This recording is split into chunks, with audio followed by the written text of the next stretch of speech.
চট্টগ্রাম বিশ্ববিদ্যালয়ে ছাত্রলীগের একাংশের সাথে পুলিশের সংঘর্ষে এক পুলিশ সদস্য সহ 7 জন আহত হয়েছে। নেতাকর্মীদের বিরুদ্ধে মামলা প্রত্যাহার সহ কয়েকটি দাবিতে সকাল থেকে ক্যাম্পাসে বিক্ষোভ শুরু করে ছাত্রলীগের একাংশ। এ সময় শাটল ট্রেনের পাশাপাশি বন্ধ হয়ে যায় ক্লাস পরীক্ষা। পরে পুলিশ পরিস্থিতি নিয়ন্ত্রণ করতে গেলে ধাওয়া পাল্টা ধাওয়ার ঘটনা ঘটে। চট্টগ্রাম থেকে নাইমুল ইসলামের পাঠানো তথ্যচিত্র নিয়ে ডেস্ক রিপোর্ট।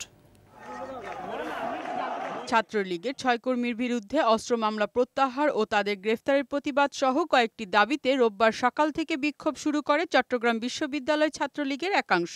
এই সময় বিশ্ববিদ্যালয়ের মূল ফটকের তালা ঝুলিয়ে দেওয়ার পাশাপাশি বন্ধ করে দেওয়া হয় শাটল ট্রেনের চলাচল। বন্ধ হয়ে যায় ক্লাস পরীক্ষাও। আমরা এই আন্দোলন চালিয়ে যাব যতক্ষণ পর্যন্ত আমাদের দাবি পূরণ না হয়। পরে পুলিশ পরিস্থিতি নিয়ন্ত্রণ করতে গেলে তাদের সাথে নেতাকর্মীদের ধাওয়া পাল্টা ধাওয়া হয়। বিক্ষোভকারীদের ছত্রভঙ্গ করতে কাঁদানে গ্যাস ছোড়ে পুলিশ।